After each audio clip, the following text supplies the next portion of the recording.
ere ber janyuol yie gima nyathi dwaro gi gima odwaro. Thoth janyuol samoro ikawo nyathi tere skul, tin pachi dwa ni an adwa ni abed wuon dokta kata wuon lawyer, to nyathi to wacho ni an to adwa na abed mechanic, adwa na adhi awer, adwa ni adhi puonji. Ere ber janyuol winjo duond nyathino? Nagombo gi nyari matin cha Sasha kanu donjo kae apenje ni dwa bedo ang'o, onyisa no dwa bedo kaka mama.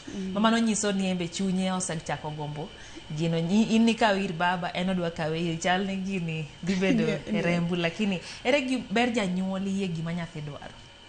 Ber janyuol yie gima nyathi dwaro, mokwongo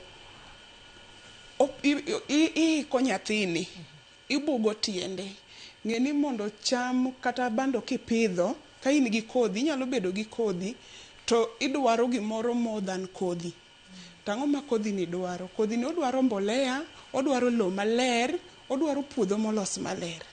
Koro kae janyuol, yie mar janyuol nyathi timo gimodwaro, en ni omiyo nyathini biro bedo gi tich mayot e ngimane manyime.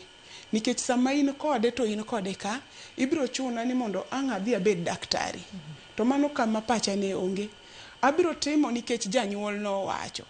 Koro mane momiyo iyudo ka nitie samoro ng'ato timo gimoro to kotime gi chunye kohero.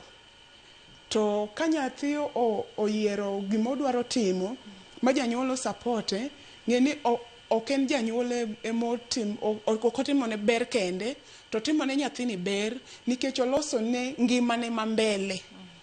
Nikech kaka Sasha mi wacho ni, Sasha no nitie poem moro mowacho ni, it doesn't matter, my life now doesn't reflect my future, neither is it my past.